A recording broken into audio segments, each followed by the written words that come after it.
Welcome to my humble little office. My name is R. Keith Andrews. I'm a spiritual guide and paranormal adept. The journey continues today on December 2nd, 2021 at approximately 1:32 p.m. PST. Well, to say the least, focus has been a little off kilter, but we are making headway. And we do have things organized as far as the office goes. The hard part for me is, quite frankly, I managed to get way too many things on the go at the same time. Caution to you, don't do that. Yeah, I've got a pillow behind my back. That's why I'm leaning forward. Because, frankly, my back's killing me.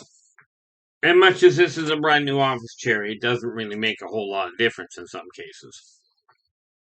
That said, I returned to this world for one primary purpose. And that is to pass on a very simple message for people. Very simple to say, really apparently difficult to do. But the reality of it is that working together, we can make this a better world for virtually everybody. Now, that's going to require some work, not the least of which is on your part. Because turning the tide this world is in is not going to be an easy job. This is pretty much cut and dry. If it were going to be easy, it would have been done over the last several centuries. But people seem caught up in the idea that the material world is the real important thing. And it really isn't. Okay, the fact of the matter is, let's just say you're a millionaire. Okay, you've got all this stuff that you own. Let's say you've got a major home. People aren't going to remember that you owned that home. They will remember whether or not that home was owned by somebody that was decent, by somebody that was generous, or by somebody that was a creep. They won't remember they won't necessarily remember the name, but what'll hold it is not the fact that the home was owned, but the way that the person in the home treated people. And this is where the material world has really gone to a very difficult situation. People are putting so much weight on the material side of things, they are completely forgetting about the feeling. Okay, now, an obvious example of this, and I know this is going to raise annoyances with people, but here's the thing. Okay, first and foremost, when we take a look at the people that are claiming to help other people. Now, you may be one of these people that's actually doing it. That's actually helping people. And I sure hope so. Because in my personal opinion, 90 to 95% of people out there are decent people doing their best. But there are way too many people that are sitting in so-called positions of power that are directing money into their own pockets instead of to the places that they need to go. I like the way I saw it posted on Facebook one day. There are thousands of churches in existence, thousands of churches, thousands of temples, claiming to take care of the poor, the homeless, the sick. There's thousands of them out there claiming it.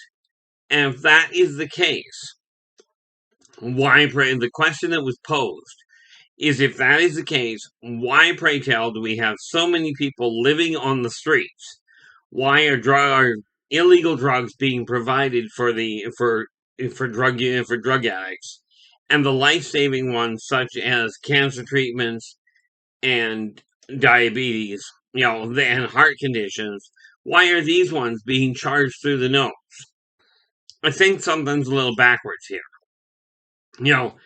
If as a health industry we're concerned, if they were really concerned with people's health, number one, if they were working towards it, quite frankly, in my opinion, you wouldn't be paying through the nose to get a bag of potatoes, and candy bars would be the expensive thing.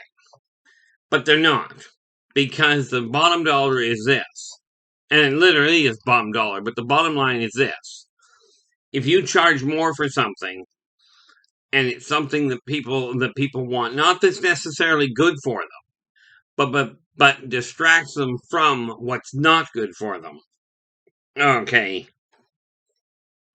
If you can provide enough distraction, if you can keep people on the edge of just barely getting by so they're struggling to stay ahead, what you're going to find is that people quit trying. They quit looking at you because they're concentrating too much on just getting by. Okay. Now there's this terrible, perspective out there that if you're poor, you're worth less than the person that's got a lot of money. Okay.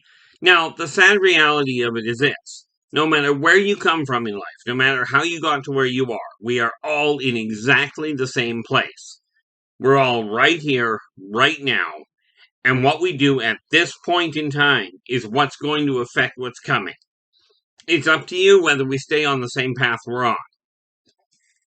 It is up to you as individuals to determine whether society continues down the degrading slide it's on. And the reason I call it degrading slide is this. Prices of housing are going through the roof. And yet, the pay that people are given to try and live on is in no way comparable. Okay, it's just that simple. I talked to a gentleman a while ago, a client of mine, and he was having trouble with his business, and I asked him point blank, what are you paying your staff, and what is the cost of living in the city you're in? Well, as it turned out, the problem he was having was he was losing staff. They wouldn't stay. They'd go to work elsewhere. Well, as it turned out, the problem was simple. He wasn't paying the staff enough for them to survive at all. He was hoping that the tips that they got would actually cover their bills.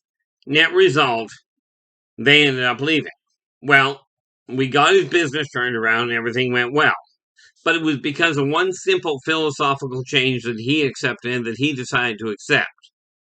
And that was, if you desire your staff to stay, pay them enough. So now expect them to do the job you lay out for them. But pay them enough that on just their hourly or their salary, their hourly wage or their salary, pay them enough that they can afford to live there and to live. Okay, so they don't have to look for other work. Get them on a regular schedule because, quite frankly, people require a regular schedule. This idea that people have of jumping, putting staff on and going, I'm running to one company where, I kid you not, they would phone the staff up on the night before the shift and go, you need to come into work. Well, this is not going to hold staff. You're going to have a turnover that's insane. And, as I'm sure you as business owners realize, the number one cost of business is employee training. Well, you keep the employees happy by paying them a wage they can live on. Whether it's a reasonable wage or not, that's up to you. But it's got to be at least a wage they can live on. Give them a static shift. You'll find your productivity goes through the roof. Now, for those of you that are restaurant owners, okay, here's an idea. And if you're just working in a restaurant, and we'll get back to the other part of that in a second, but for those of you that are restaurant owners, okay, and I realize things are really, really tough, but one way that can help drive your business up from the employee standpoint, take a look at the meals on your menu. Take a look at the most expensive one. And obviously, when we're talking about this maneuver, it works best in restaurants that don't have a huge menu. If you've got 300 items on a menu, you're not going to pull this off.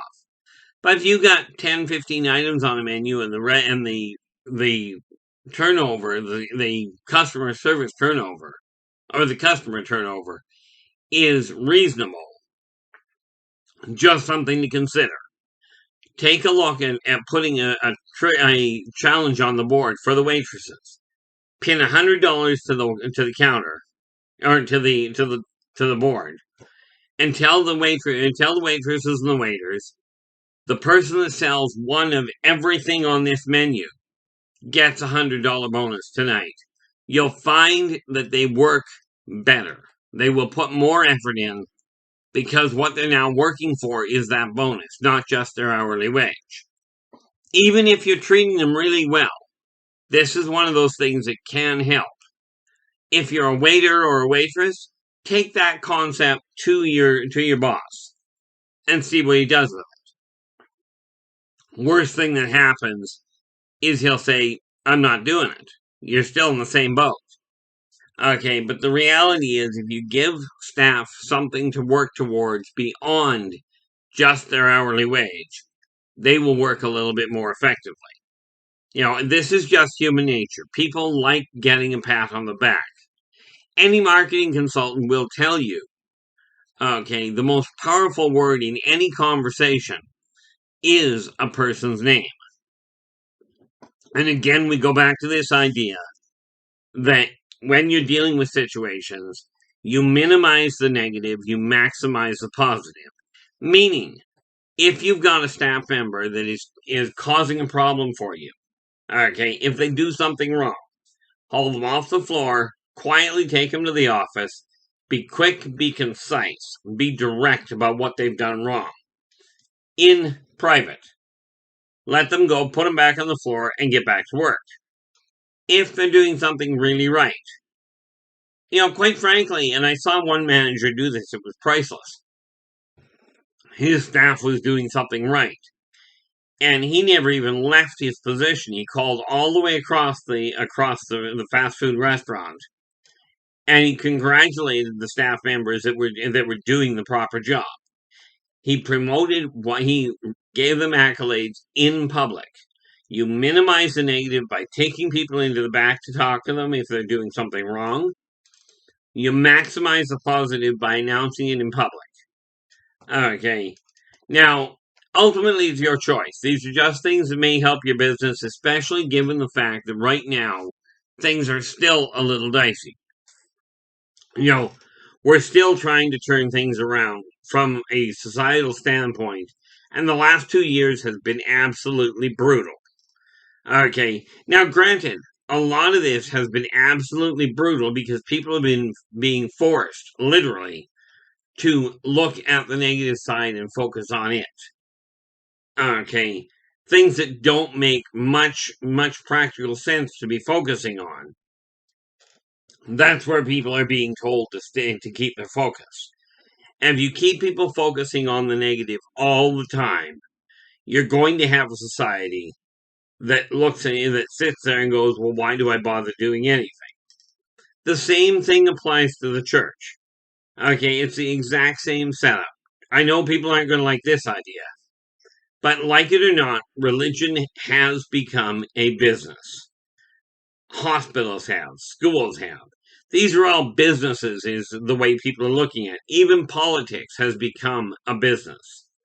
Okay, and something that should have become a business, but apparently has not been overly well, is your home. Which is why I keep coming back to the idea that when you're looking at your home, start with the backbone of your home, as in the financial heart, where you work on your finances. The same thing applies, by the way, with regards to where you work on your finances for your business. Get that in order. The rest of the house can come into balance pretty quick. The rest of the business can run pretty quick.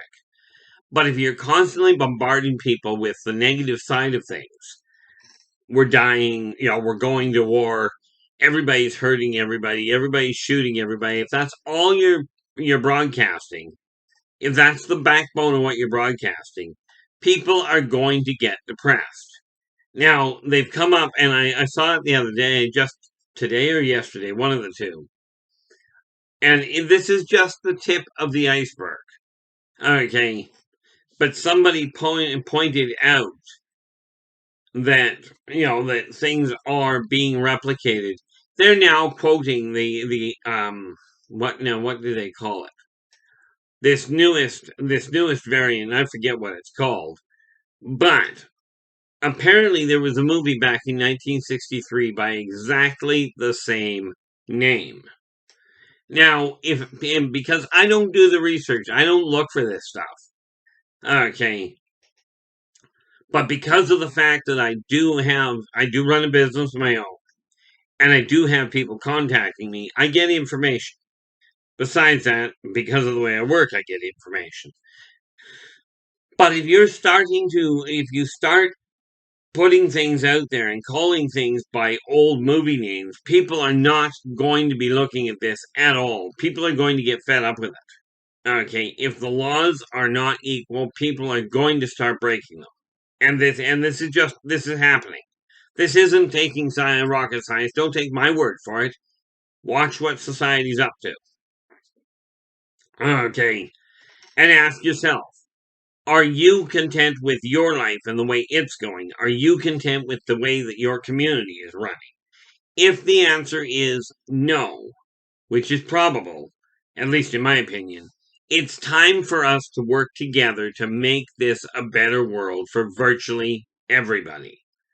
Now, the fact of the matter is, denying what's going on does not mean it's not going on, but it may stop you from coping with it. Now, what we have right now is a very simple situation. If your life is running smoothly for you, this is fantastic. Give yourself a pat on the back. I honestly can't say the same thing for me. Things are not going as well as I'd like. But I'm not looking at anybody. I'm not looking at people with more money than me. There's a lot of them. I'm not looking at people with a higher education. There's a staggering number of those. I'm looking in the mirror, and this is exactly where you need to look. If you're having troubles with your life, take a look at the common denominator. You. You're the only entity in existence that can change the way your life is going. Now, I know this is going to tick some people off, and that's okay. If you're going to a church, and the church is telling you, fear everything, but give us all your money. Okay, considering the fact that blatantly obvious, and don't take my word for it, I'm hoping you're going to a church that is actually backing you up, that is actually doing what they're claiming. Sadly, with the state of the world, I wouldn't bet on too many of them. But if they're asking for your money and they're telling you to fear everything, it may be time to look elsewhere. Okay, now don't get me wrong. I am a firm believer, a very firm believer, probably more so than most, in God. Okay, by any name. Call him anything you will. It's like people have asked me, well, what do we call you? Well, I've been called so many things over the years. Some of them are repeatable in polite company. But if you're being told that, that you've got to do this in order to be accepted into the church, you may be walking down a really, really dark path. And it's time to ask yourself, is this the kind of life that you desire to promote for other people? Would you invite people into a situation that you're in? If not, the situation you're in may not be as enjoyable as you'd like to think. You may have gotten into a rut, I'm used to this. This is the way it is. Okay. And, unfortunately, this happens. You get into a habit, and it turns out to be a bad habit. And one of the obvious ones here is smoking and drinking. From what I remember, that was actually a pretty good song. But I digress. If you get into a bad habit, sometimes it's really, really difficult to break out of it. Because you get comfortable. If every time you reach out to somebody, I had a client years ago it was priceless the way it worked. He was having trouble finding a relationship. He'd get into a relationship, and 2 or 3 weeks later, it would fall apart overnight. And he phones me up and he goes, "Why is this happening to me? Why can't I hold a relationship together? Why do I attract all the wrong people?" And I sat there and I looked at him and I says, "Well, let me ask you this. You know the kind of person you are, your strengths, your weaknesses, your quirks, your foibles. Right." I says, "You know yourself pretty well." He goes, "Absolutely." And I says, "Well, aside from obviously in your case, we're looking at female, would you want to date somebody that was a female that was exactly like you? With all the same strengths, weaknesses, quirks, and foibles?" And he goes, "Absolutely not." "Oh, wait a minute. I'm the problem?" I says, great, now we can make headway. About 6 months later, he was engaged to be married. Now, what he did was he went to somebody, in this case, he came to me, and said, what's the problem I'm dealing with? We worked it out with him. He made the effort. He changed his behavior. Net result, found himself a partner that was not abusive, was not controlling, right, and stuck with him to the point they ended up married. Last I knew, they were married. I don't know if they ever had kids because I didn't hear from them after that. But that's okay. The important factor is, like you may have things going on in your life you're not content with. First rule of thumb, you take a look in the mirror. Take a look at what you're doing. Are you doing something that is actually functional? Or are you actually creating the problem yourself? If you come through the door, then if you're coming through the door and you're angry already, people are not going to want to stay home with you, and they're not going to want you to come home in the first place. But this is a choice you have to make. It may take you some time to get it turned around, but if you're making the effort, you can turn your own life back to where you desire it to be. Now, the neat little part about it is this. You do that with your life, and you'll be more adept at dealing with the stresses of the outside world. Okay. I'm encouraging you not to do what I did. Okay. I have become very reclusive. Primarily there's a lot of reasons for it, but I'm encouraging you not to follow that path. Okay, because people do require, the human condition does require a support system around you. It doesn't matter where the support system comes from, as long as it's encouraging you to be a better you. If it is encouraging you to fear what's going on, to feel ashamed of who or what you are, okay, to look down on yourself because you're not earning as much as the next guy, you may be walking in amongst the wrong people. Okay, I remember getting invited to a church one day. Actually, I got told why I didn't get invited. The guy come up to me and he said, I would have invited you to church with us if you had been dressed better. Well, I was dressed pretty much the way you're looking at me right now. Okay. And he says, if you had been dressed better, I would have invited you. And I looked at him and I says, you know what? If I were told by who I believe God is, if he were to tell me I'm dressing poorly, then I may pay attention. May. But I said, the moment I start paying attention to what some gentleman tells me, right, about the way I'm dressing, and as to whether or not that makes me fit to go to his church, two major factors. One, I'll go check myself into the local psych ward and find out what came off kilter.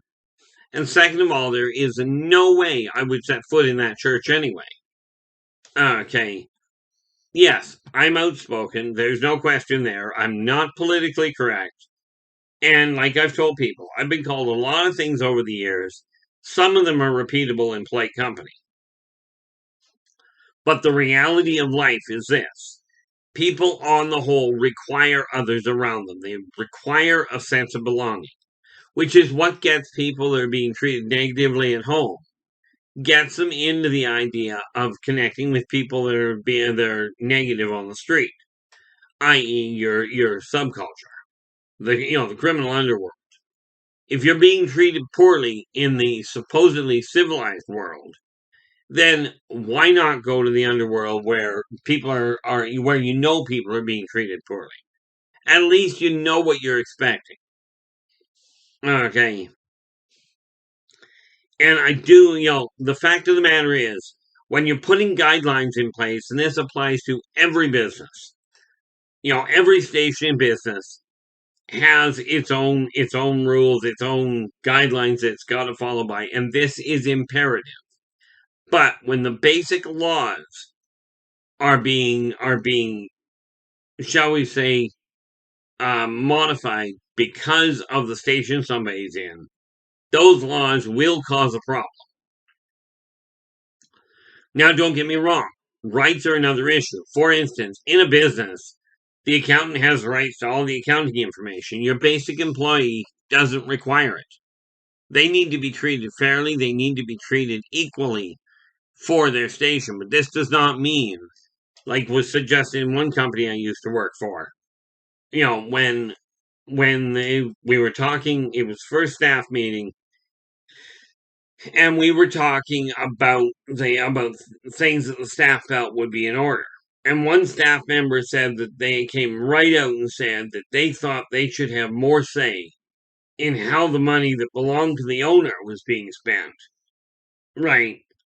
They felt that that was their right. Well, bad news, it's not.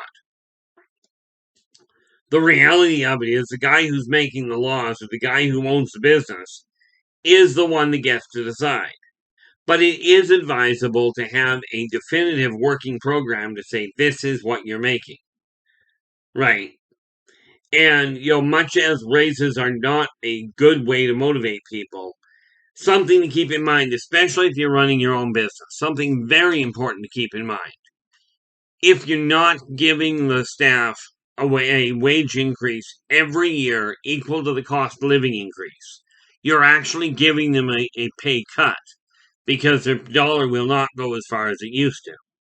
Now, this may not seem like a big deal, but if you've got, it's like I told one company, for them, $400 it was pocket change. For me, at the time, it was the difference between putting food on my table or not. But that little cost of living raise will make your staff feel as though they're appreciated. And yes, it does mean the ones that you keep around longer, you're paying more for. But here's the kicker. You're also getting their experience, the customer loyalty to the staff member. These are just some of the tricks to work with. Now, on that note, I do keep these to the half-hour mark. So if you like the video, give me a thumbs up, subscribe to the channel, and remember to hit the alert button to let you know when the next one comes out. But I will be back again tomorrow. Okay. Until then, take care of yourselves and each other, and for pity's sakes, stay positive.